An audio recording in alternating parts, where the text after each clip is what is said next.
فاتحہ۔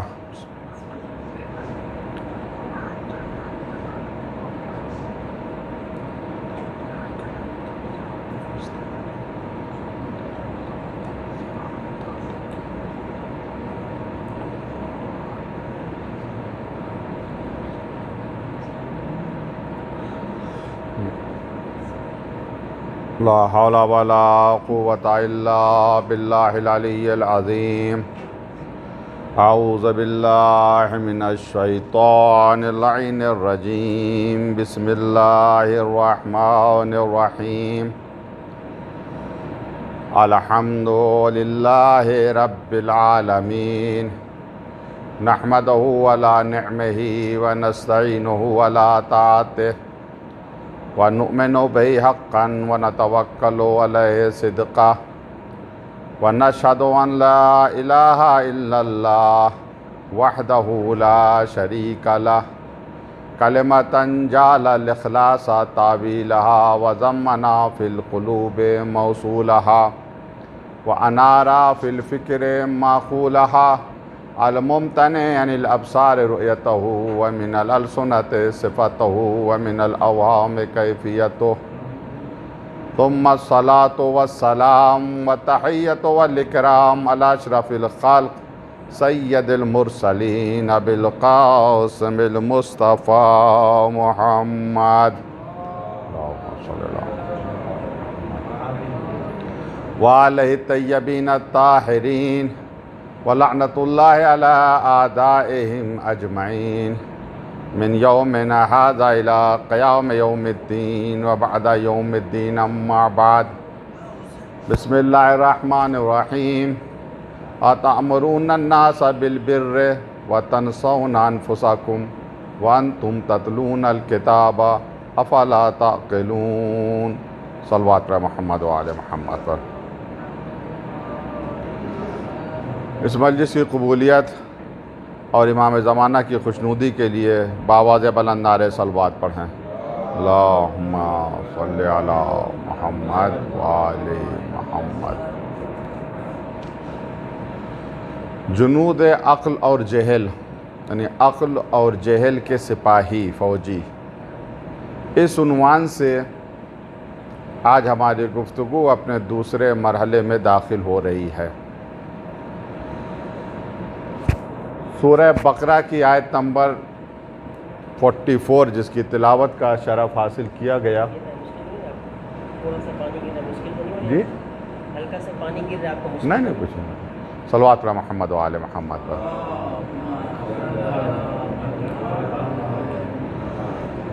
اس آیہ مجیدہ میں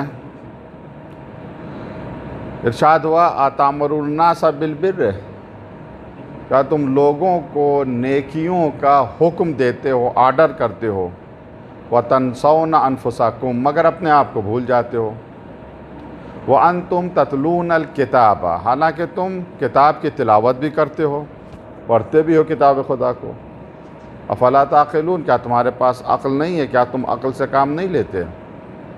تو اس کا مقصد یہ ہے کہ انسان کے پاس اگر عقل ہے تو وہ سب سے پہلے اپنی اصلاح کرتا ہے، پھر دوسرے کی اصلاح کا کام شروع کرتا ہے۔ عقل بہت بڑی نعمت ہے۔ کل کی مجلس میں نے عرض کیا تھا کہ عقل کے معنی کیا ہیں۔ وہ اصول کافی کی حدیث جس میں 75 سپاہی پروردگار نے عقل کو دیے اور 75 سپاہی جہل کو دیے۔ جہل ایک مرتبہ علم کے مقابلے میں یہ لفظ استعمال ہوتا ہے اور ایک مرتبہ عقل کے مقابلے میں۔ جب جہل عقل کے معنی میں استعمال ہو تو اس کے معنی انسانی خواہشات، ابلیسیت، شیطانیت، یہ جہل کے معنی میں ہے۔ عقل کے معنی کیا ہیں کل میں بیان کر چکا ہوں۔ عقل یعنی منع کرنا۔ آج گفتگو یہاں سے شروع ہو رہی ہے۔ عربی زبان میں ایسا ہوتا ہے کہ الفاظ کئی ہوتے ہیں مگر معنی ان کا ایک ہوتا ہے۔ اسے کہتے ہیں ترادف عربی میں۔ قرآن مجید میں جیسا کل میں نے عرض کیا تھا 49 مرتبہ صیغہ عقل استعمال ہوا ہے، فعل مضارع کی شکل میں، فعل ماضی کی شکل میں، وغیرہ وغیرہ۔ لیکن کچھ الفاظ اور قرآن مجید میں استعمال ہوئے ہیں جن کے وہی معنی ہیں جو عقل کے معنی ہیں، جسے کہتے ہیں ترادف۔ اب ایک بحث ہے یہاں پر علماء کے نزدیک کہ جو ترادف ہوتا ہے، یعنی الفاظ کئی ہوتے ہیں، معنی ایک ہوتا ہے، تو آیا ان میں کچھ فرق ہوتا ہے یا فرق نہیں ہوتا ہے؟ کل کی مجلس میں جو رات میں نے حسینیہ امام جعفر صادق علیہ السلام میں پڑھی تھی، اس میں ایک بات میں نے عرض کیا تھا، فضائل مولائے کائنات کے حوالے سے، اس کو یہاں پر میں ضرورت کی وجہ سے دہرانا چاہتا ہوں، ترادف کے حوالے سے۔ مثلا مثال کے طور پر لفظ اسد یعنی شیر، اس کے لیے کئی معنی ہیں عربی میں، اسد، غضنفر، لیث، حیدر، یہ الفاظ کئی ہیں مگر معنی ایک ہیں۔ لیکن کیا جس معنی میں اسد استعمال ہوتا ہے بالکل اسی معنی میں حیدر استعمال ہوتا ہے یا کچھ فرق ہے؟ فرق ہے تھوڑا سا۔ ابن منظور کی کتاب لسان العرب ڈکشنری کی کتاب ہے جس میں عربی الفاظ کے معنی بیان کیے، وہاں آپ دیکھیے گا جا کے ہے دال رے کے اس میں حدرہ سے، تو اس میں آپ نے لکھا کہ حیدر کے معنی کیا ہیں۔ آپ لکھتے ہیں الحیدرو فی الاسد کالملک فی الناس، حیدر شیروں میں ایسے ہی ہوتا ہے جیسے انسانوں میں بادشاہ ہوتا ہے۔ بادشاہ بھی انسان ہے، عام انسان بھی انسان ہے، مگر دونوں میں کتنا فرق ہے، وہ بادشاہ ہے، یہ رعایا ہے۔ ویسے ہی حیدر بھی شیر کو کہتے ہیں، اسد بھی شیر کو کہتے ہیں، مگر دونوں میں فرق کتنا زیادہ ہے۔ ہر شیر کو شیر کہتے ہیں مگر حیدر شیروں کے بادشاہ کو کہتے ہیں۔ پھر ایک مولائے کائنات کا شعر بھی نقل کیا ابن منظور نے، جب مرحب کے مقابلے میں مولا نے فرمایا تھا انا الذی سمتنی امی حیدرا، میں وہ ہوں کہ میری ماں نے میرا نام حیدر رکھا ہے۔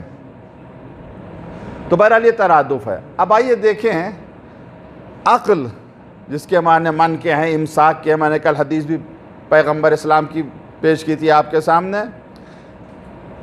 مترادف الفاظ قرآن میں 4 استعمال ہوئے ہیں عقل کے لیے، یعنی 4 الفاظ اور ملیں گے قرآن میں آپ کو جن کے وہی معنی ہے جو معنی عقل کے ہیں۔ ایک لفظ لب ہے، اس کی جمع الباب ہے، لب کی جمع الباب۔ تقریباً قرآن مجید میں یہ لفظ 16 مرتبہ آیا ہے، 16 مرتبہ استعمال ہوا۔ میں صرف 1-2 آیتیں آپ کے سامنے عرض کرنا چاہتا ہوں، صرف موضوع کی اہمیت کو واضح کرنے کے لیے کہ عقل کے معنی میں جو الفاظ استعمال ہوئے ہیں قرآن مجید میں وہ کیا میسج، کیا پیغام دے رہے ہیں۔ لب اور عقل دونوں کے معنی ایک ہیں، جس طرح سے اسد اور حیدر کے معنی ایک ہے، مگر ایک فرق ہے۔ لب ہر عقل کو نہیں کہتے ہیں، لب اس عقل کو کہتے ہیں جو بالکل خالص ہو، پیور ہو۔ کبھی کبھی ایسا ہوتا ہے کہ عقل اور خواہش مل جاتی ہیں، عقل انسان کی بیمار ہو جاتی ہے، یعنی جب خواہشات کا غلبہ ہو جائے تو عقل بیمار ہوتی ہے، اور جب خواہشات کا غلبہ نہ ہو، عقل کا غلبہ خواہشات کے اوپر ہو تو کہیں گے عقل خالص ہے، اس میں کسی چیز کی ملاوٹ نہیں ہے۔ اسی لب کی جمع ہے الباب۔ قرآن مجید کی آیت سورہ آل عمران کی هو الذی انزل علیک الکتاب منہ آیات محکمات ہن ام الکتاب، اللہ وہ ہے جس نے آپ کے اوپر کتاب کو نازل کیا، اس کی کچھ آیتیں محکم ہیں جو اصل کتاب ہے۔ محکم سے مراد وہ آیتیں جن کے معنی بالکل کلیئر ہیں، واضح ہیں، جنہیں عربی آتی ہے وہ سمجھ جائیں گے کہ مراد پروردگار کیا ہے۔ وَأُخَرُ مُتَشَابِهَاتٍ، کچھ آیتیں متشابہ ہیں، فَأَمَّا الَّذِينَ فِي قُلُوبِهِمْ زَيْغٌ فَيَتَّبِعُونَ مَا تَشَابَهَ مِنْهُ ابتغاء الفتنہ و ابتغاء تاویلہ، مگر وہ لوگ یعنی کچھ آیتیں متشابہ ہیں جن کے معنی کلیئر نہیں ہیں، واضح نہیں ہیں۔ میں مثال دے دوں آیت متشابہ، مثال کے طور پر ید ہے، قرآن میں لفظ ید آیا ہے، ید اللہ فوق ایدیہم، لفظ وجہ آیا ہے، کل من علیہا فان و یبقی وجہ ربک ذو الجلال والاکرام۔ اب ید کے معنی عربی میں تو ہاتھ کے ہیں، وجہ کے چہرے کے ہیں، تو کیا اللہ کے ہاتھ بھی ہے، اللہ کا چہرہ بھی ہے؟ ہمارا والا مسلک تھوڑی ہے جو وہابی حضرات کا ہے، وہ کہتے ہیں اللہ کا سب کچھ ہے، ہاتھ بھی ہیں، آنکھیں بھی ہیں، چہرہ بھی ہے، پیٹ بھی ہے، پیر بھی ہے، وغیرہ وغیرہ، مجسمہ ہے وہ۔ ہم لوگ مجسمہ نہیں ہیں۔ پروردگار مادی نہیں ہے کہ ہم کہیں کہ اس کا ہاتھ ہے، اس کا پیر ہے۔ تو وجہ سے مراد یہاں پر کیا ہے؟ یا تو ذات پروردگار مراد ہے، یا چہرے سے جیسے انسان کی معرفت ہوتی ہے، نقاب ڈال لیا نہیں پہچان سکتے ہیں کون ہے، یہ ماسک لگا لیا جلدی سے نہیں پہچانیں گے کون ہے، ہٹا دیا چہرہ ظاہر ہو گیا تو فوراً پہچان لیں گے، یعنی وہ جس کے ذریعے سے معرفت ہو۔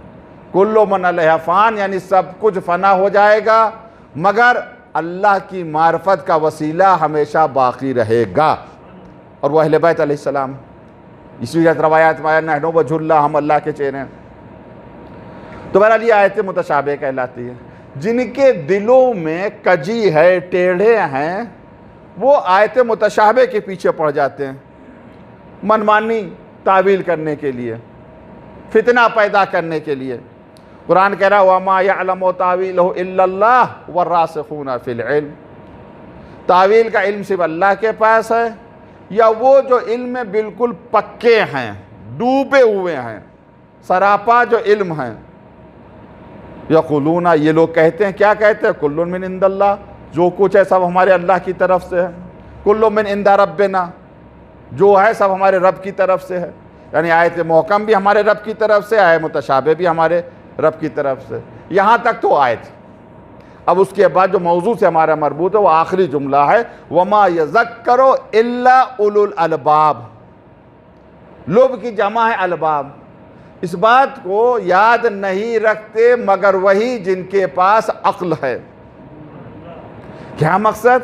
یعنی جو صاحبان عقل ہیں وہی فرق بتا سکتے ہیں یا محسوس کر سکتے ہیں کہ آیت محکم کیا ہے، آیت مشابہ کیا ہے۔ جو صاحبان عقل ہے انہی کو پتا ہے کہ راسخون فی العلم کون ہیں، اور قرآن کا علم انہی کے پاس ہے۔ جن کے پاس عقل نہیں، عقل صاف نہیں ہے، شفاف عقل جن کے پاس نہیں ہے، انہیں پتہ نہیں، وہ انکاری کر دیں گے، وہ سب یہی کہیں گے بس یہ آیت متشابہ کا علم اللہ کے پاس ہے، غیر اللہ کے پاس نہیں ہے۔ تو ایک یہ دوسری ایک آیت ہے هل يستوي الذين يعلمون والذين لا يعلمون، کیا جاننے والے اور نہ جاننے والے برابر ہو سکتے ہیں؟ عالم و جاہل برابر ہو سکتے ہیں؟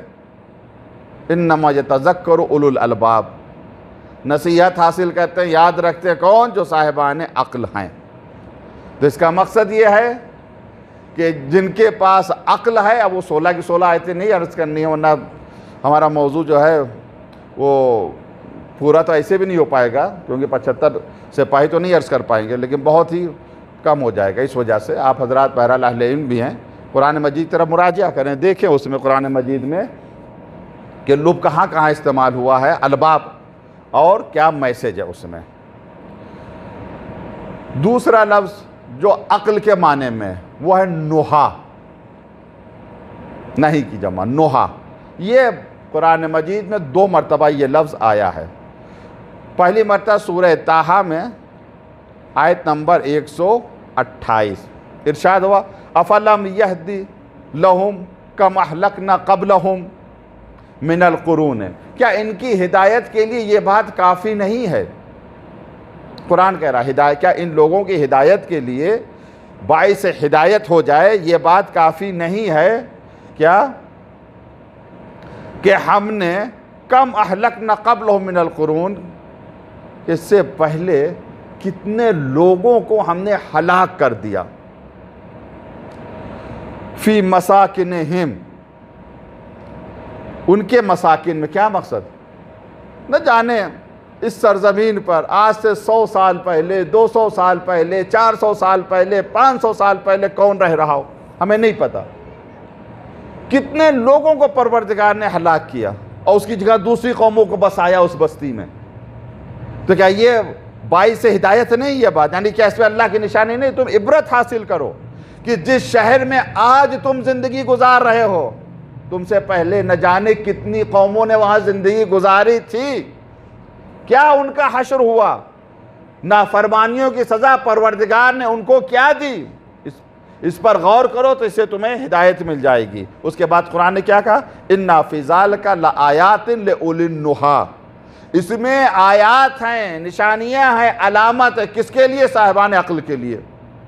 یہاں پر نوحا بمانے عقل کے، مگر اب جہاں نوحا آیا تو یعنی روکنے کے معنی میں بھی آیا. تیسری آیت لفظ ہجر، یہ بھی عقل کے معنی میں استعمال ہوا ہے. اس سورے میں جس سورے کا نام سورہ فجر ہے اور اس کا دوسرا نام سورہ امام حسین علیہ السلام ہے،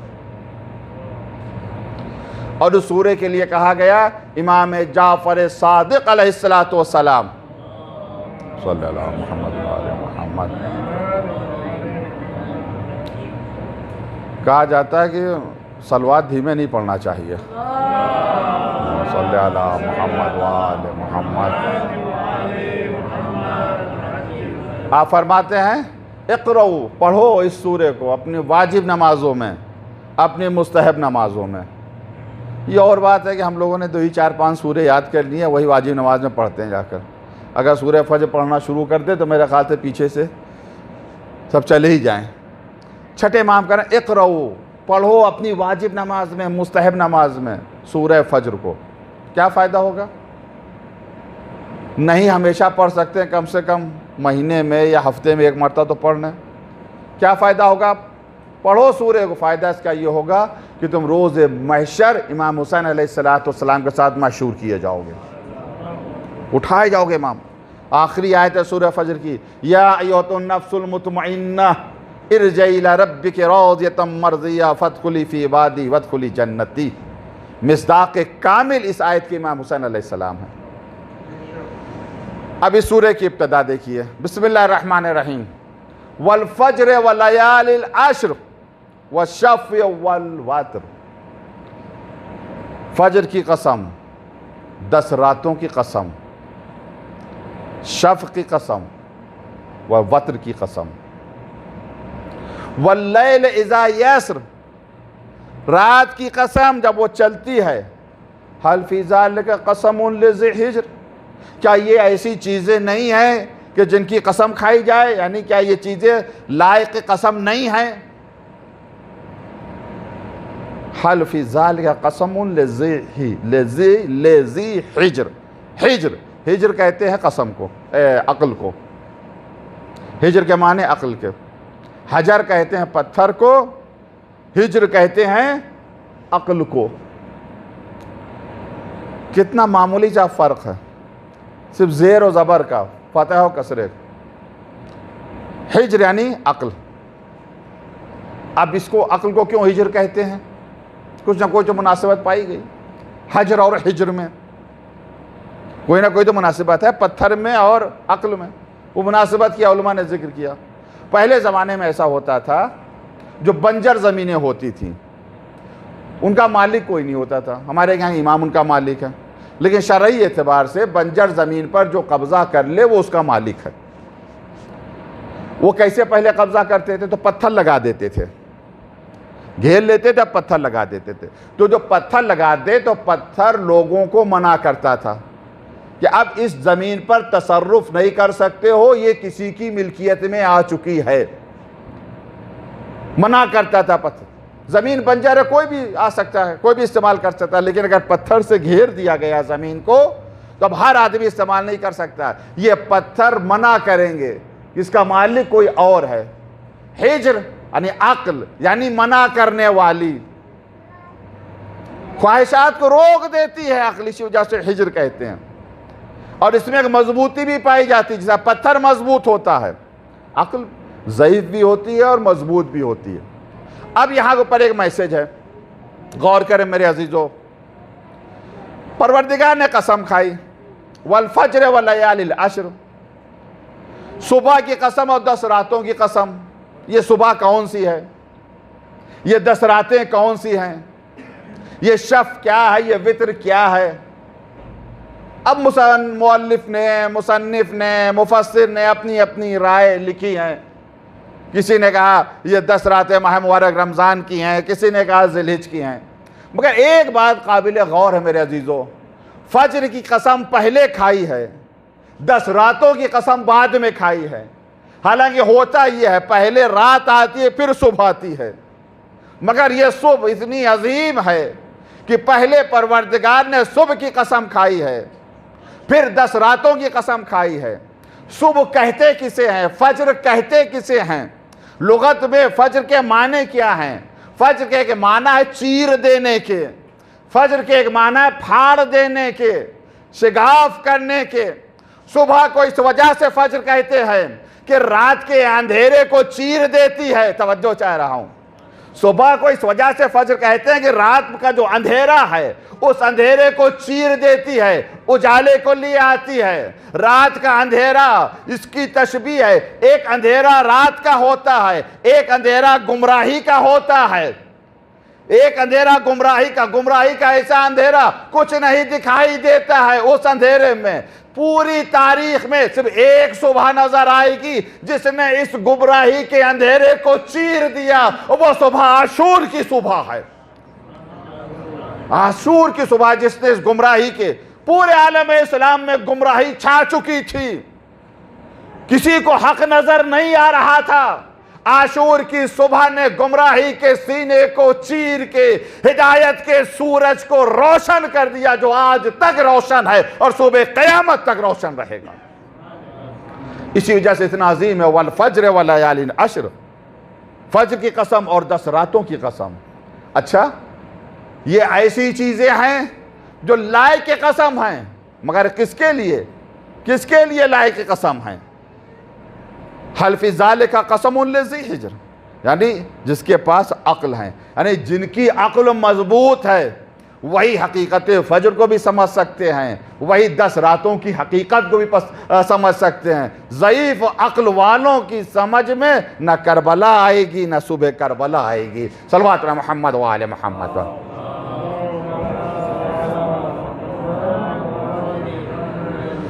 3 الفاظ میں نے آپ کے سامنے عرض کیے اب تک، جن کے معنی وہی ہیں جو عقل کے ہیں۔ چوتھا لفظ بہت قرآن مجید میں آیا، وہ لفظ قلب ہے، اس کی جمع قلوب ہے۔ ایسے تو عربی میں قلب کہتے ہیں دل کو، جو سینے میں ہوتا ہے، مگر جیسا کہ مفسرین نے ایک تفسیری کتاب ہے جو آیت اللہ آغا ناصر مکارم شیرازی کی نمونہ، اس کا اردو میں بھی ترجمہ ہو گیا، اس وجہ سے میں اس کا حوالہ دے رہا ہوں، دیکھیے گا جا کر اس میں آغا نے کیا فرمایا ہے۔ تفسیر نمونہ میں آغا فرماتے ہیں قلب قرآن مجید میں جہاں استعمال ہوا، زیادہ تر موارد کے اوپر قلب سے مراد عقل ہے، فکر ہے زیادہ تر۔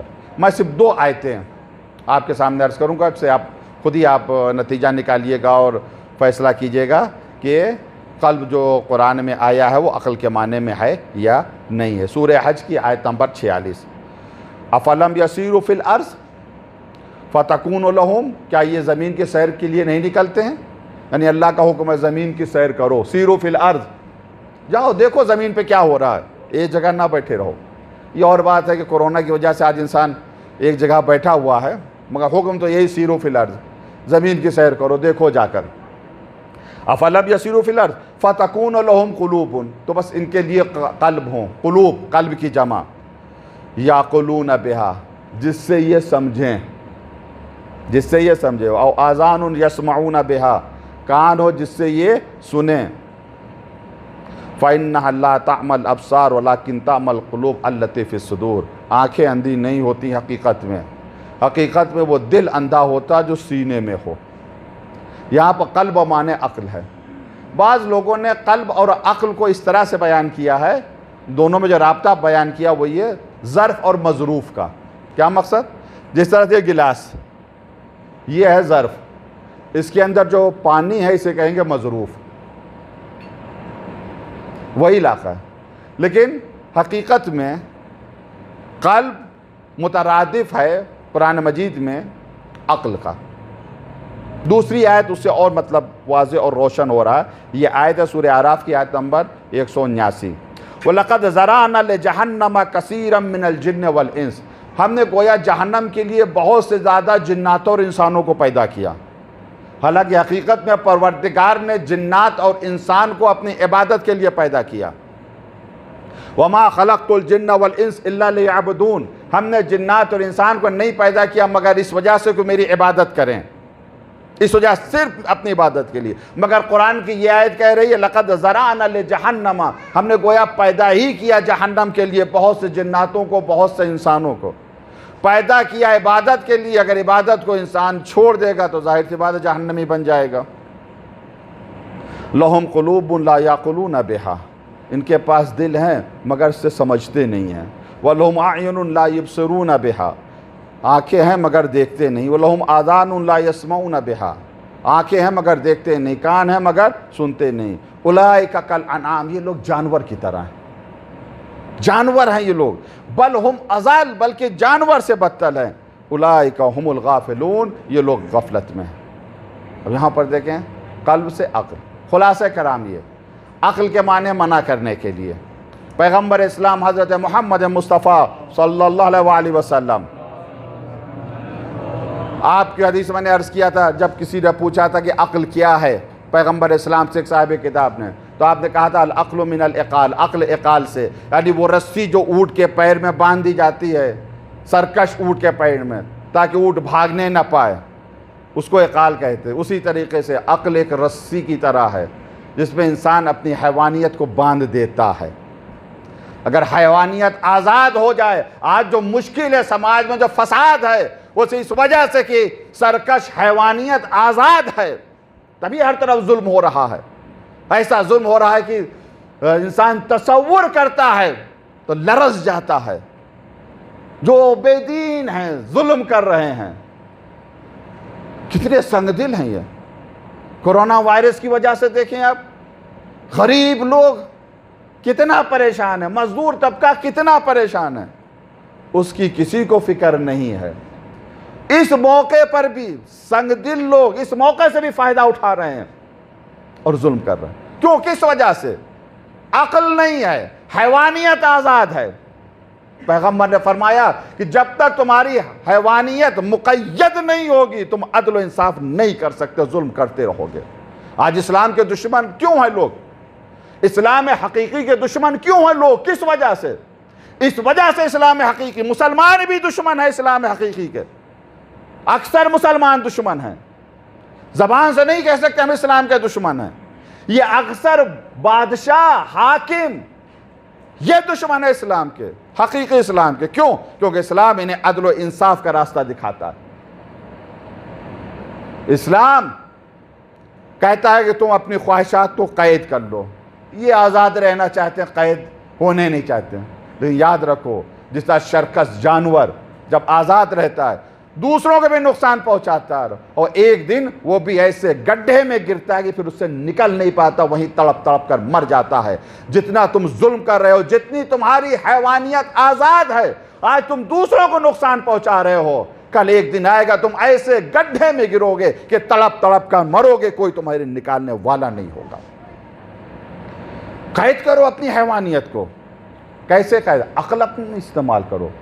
پیسہ بھرا پڑا ہے، میں دیکھ رہا تھا کہ اگر بہرحال وہ ٹاپک نہیں ہے میرا، میرے عزیزوں، کہ 100 روپیہ اگر ہے کہ سمجھ لیے ہندوستان کے پاس، تو 100 روپے میں 80 روپے تقریباً وہ کچھ آدمیوں کے پاس ہیں، 4-5 آدمیوں کے پاس ہیں، اور باقی 20 روپے میں کتنے ارب لوگ کھا رہے ہیں۔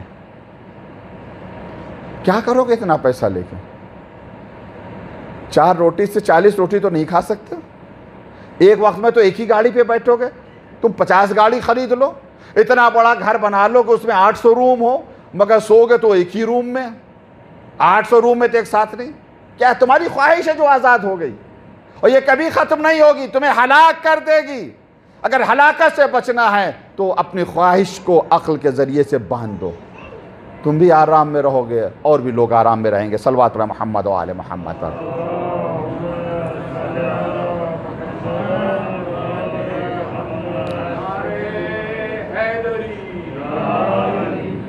اب آئیے عقل کی کچھ فضائل بیان کیے جائیں حدیث کی روشنی میں، مگر یہ سب کی حدیثیں نہیں ہیں۔ ایک کتاب ہے غرر الحکم و درر الکلم، اس کتاب میں تقریباً 10,760 کلمات مولائے کائنات کے ہیں۔ ابو الفتح آمدی جو قرن پنجم 5ویں صدی ہجری کے عالم دین، انہوں نے جمع کیا 10,000 سے زیادہ کلمات اقوال مولائے کائنات کے اس کتاب میں ہے۔ اس کا بھی ایک پس منظر ہے، وہ نہیں ادا کرنا ہے۔ اس کے جو صفحہ نمبر 49 پہ مولائے کائنات نے عقل کے بہت فضیلتیں بیان کی ہیں، اہمیت اور فضیلت بیان کیا۔ میں کچھ حدیثیں اس کے سامنے حالانکہ ہیں تو بہت ہی زیادہ، لیکن اختصار کے ساتھ چھوٹے چھوٹے کلمات ہیں۔ لیکن امام کی خصوصیت یہی ہے کہ الفاظ بہت کم ہوتے ہیں مگر معنی بہت زیادہ ہوتے ہیں۔ کوزے میں دریا جسے کہتے ہیں، چھوٹے چھوٹے کلمات۔ سب سے پہلا الانسان بعقلہ، انسان اپنی عقل کے ذریعے سے، کیا مقصد؟ یعنی جتنی عقل ہے اتنا ہی انسان ہے۔ انسان کی انسانیت، انسان کی قیمت، انسان کی ارزش، انسان کی ویلو اس کے عقل کے اعتبار سے، جیسی اس کی عقل ہے ویسے ہی اس کی ویلو ہے۔ عقل استعمال کریں، بہت کم۔ کل میں نے عرض کیا تھا جب کسی نے پوچھا چھٹے امام سے کہ عقل کیا ہے، چھٹے امام نے کہا تھا ما اکتسب بہ الجنان ما عبد بہ الرحمن واکتسب بہ الجنان، جس سے پروردگار کی عبادت کی جائے، جنت کسب کیا جائے۔ پھر کہا جو حاکم شام کے پاس تھی وہ کیا؟ میں نے کہا وہ نہ کہہ رہا تھا، وہ شیطان تھی، وہ چالاکی تھی۔ اب میں اسی کو تطبیق کرنا چاہتا ہوں۔ عقل سے انسان کی ویلو ہے، انسان کی ارزش ہے۔ حاکم شام کا دربار ہے، دیکھیں کیسی عقلیں تھیں، جنہیں آج کے لوگ کہتے ہیں بہت بڑا عقل مند تھا، بہت بڑا سیاسی تھا۔ چھٹے امام نے فرمایا وہ چالاکی تھی، شیطانیت تھی، عقل نہیں تھی۔ شبیہۃ بالعقل لیست بالعقل، ایک طاقت، ایک قوت تھی جو عقل سے شباہت رکھتی تھی، عقل نہیں تھی اس کے پاس۔ حاکم شام کا دربار، سب لوگ بیٹھے ہوئے ہیں، گپیں لگ رہی ہیں۔ حدیث گڑھنے کی فیکٹری، کل میں نے عرض کیا تھا کل شام کے مجلس میں، وہ انہوں نے لگائی تھی، جھوٹی حدیث۔ کیسی حدیث گڑھی جاتی؟ وہ کہا بھائی حدیث کے اوپر پبلک اتنا جلدی بھروسہ کر لیتی ہے، جس کی کہہ دیں۔ کہا کیسے؟ کہا وہ حدیث ہے۔ کہا کیا؟ پیغمبر نے فرمایا، میں نے سنا، راوی کہتا اپنے کانوں سے سنا، نعوذ باللہ من ذالک، نقل کفر نہ باشد، حدیث صحیح نہیں ہے مگر راوی کہتا ہے دربار میں پیغمبر نے فرمایا کیا؟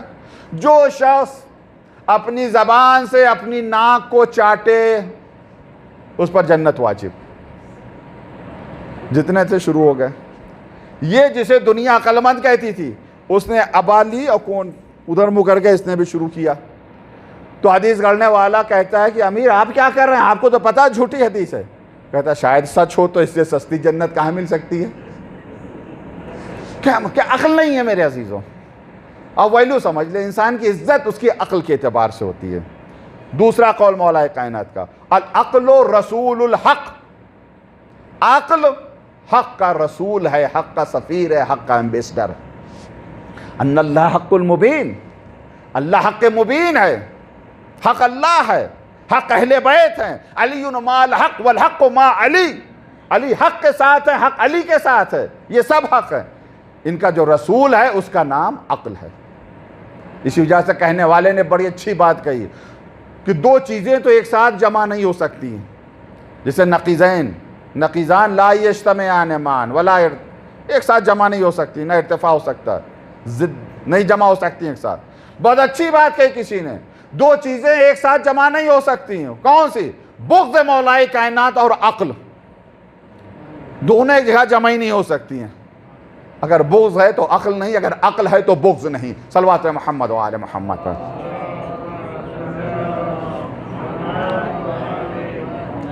میرا خیال ہے کورونا وائرس کا ڈر اتنا غالب ہو گیا آپ لوگوں پر کہ سلوات بھی ڈر ڈر کے بھیج رہے ہیں.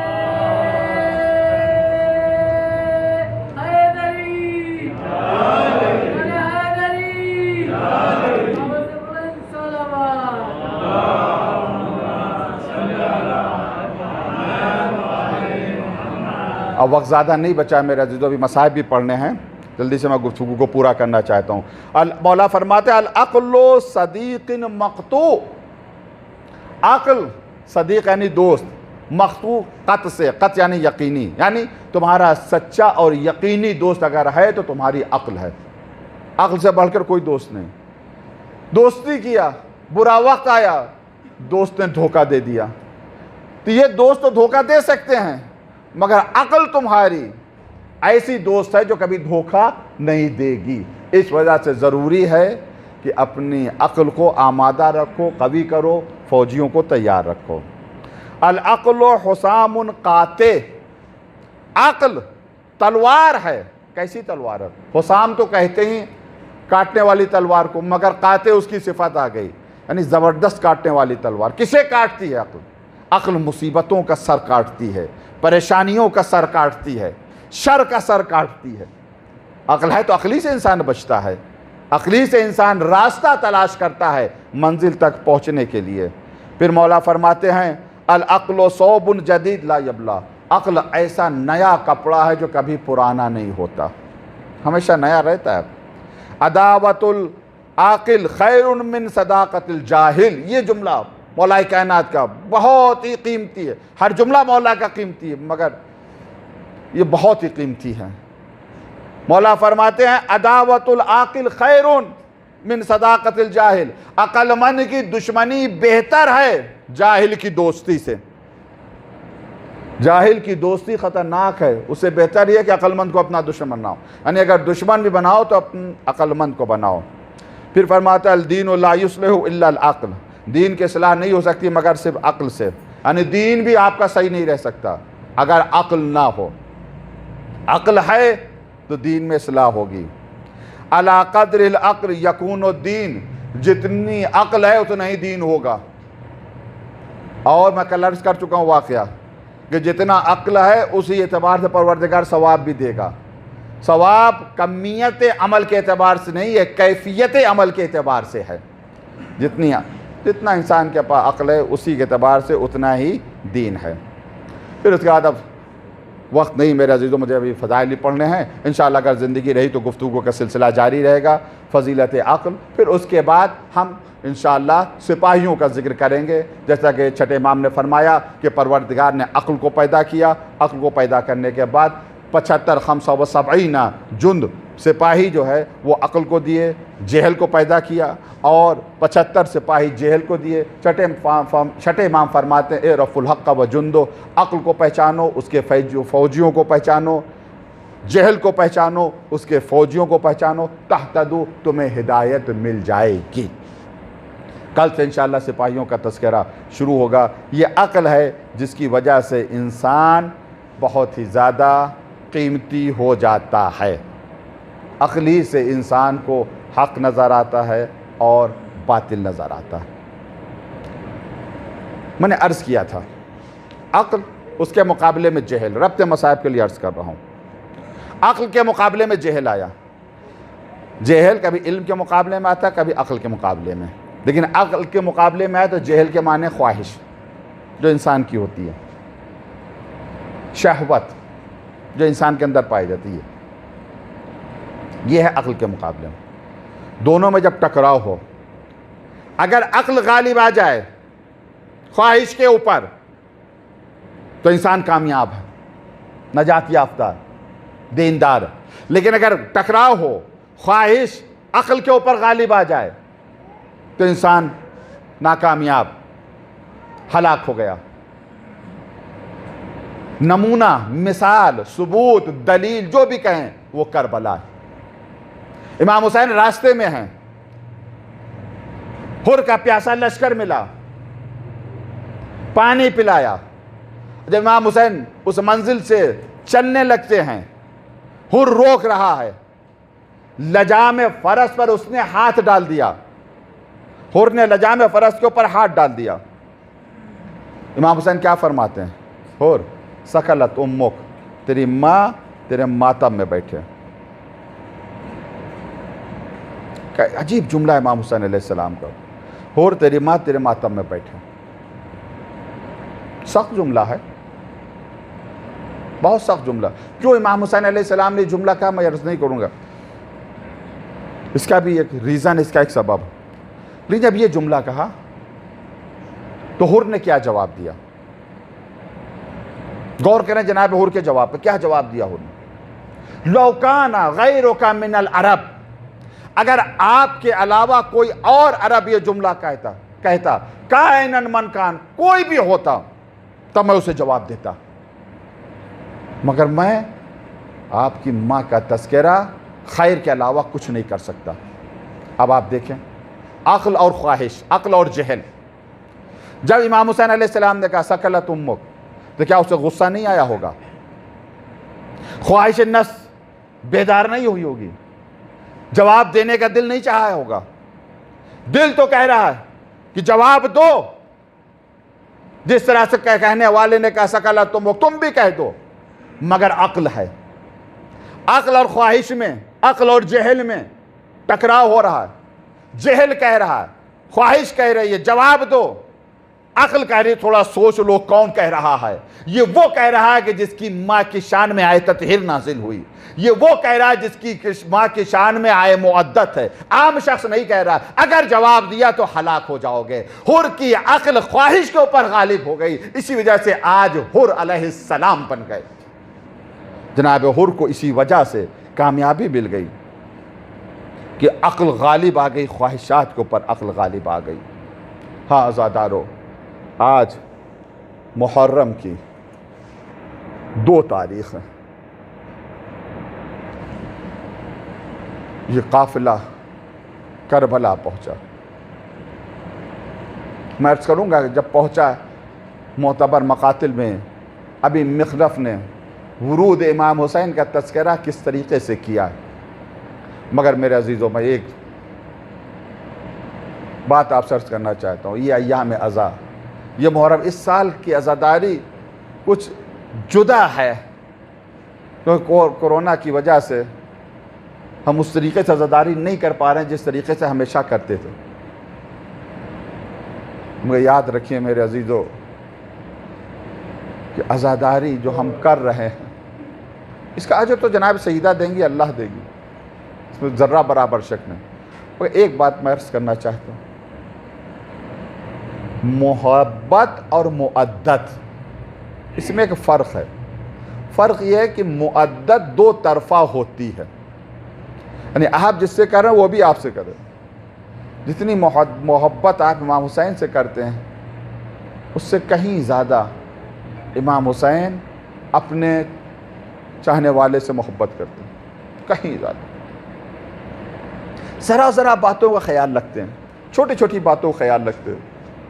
بہت طویل واقعہ، بالکل خلاصہ کر کے آپ کے سامنے عرض کر رہا ہوں. ایک شخص حج پہ جانے لگا. اس زمانے کی بات ہے جب پہلے وقت لگتا تھا. تو اس نے وکیل کو بلایا، وصیت کی، اس سے پیسہ دیا، کہا دیکھو میں حج پہ جا رہا ہوں، واپس تو نہیں آؤں گا، واپس نہیں آؤں گا. جس طریقے سے میں عزاداری کرتا ہوں ویسے ہی عزاداری کرنا. یہ نیاز کا پیسہ، یہ تبرک کا پیسہ ہے، یہ ذاکر کا، یہ ایسے ہی کرنا. بس حوالہ کر کے چلا گیا. اس کے بعد وہ کربلا چلے گئے زیارت کرنے کے لیے. کربلا پہنچ گئے زیارت کرنے کے لیے. شب عاشور آئی. خواب میں کیا دیکھا کہ سرکار سید الشہداء کا دربار لگا ہوا ہے، فرشتے حاضر ہیں، رجسٹر ہے، اسے نام پڑھ کے سنا رہے، مولا آپ کے اس عزادار نے آپ کی راہ میں اتنا خرچ کیا. ایک ایک چیز کا حساب امام حسین کے پاس ہے، سارا حساب کتاب. قرآن نے ایسے ہی نہیں کہا فَمَنْ يَعْمَلْ مِثْقَالَ ذَرَّةٍ خَيْرٍ يَرَهُ، ذرہ برابر اگر تم نے خیر کیا تو تم دیکھو گے کہ مولا فلاں عزادار نے اتنا پیسہ خرچہ کیا، اتنا یہ کیا، سب رجسٹر، سب پڑھ کے سنا رہے ہیں. ایک مرتبہ اس کا بھی نام لیا کہ اس کے وکیل نے اتنا خرچ کیا. پھر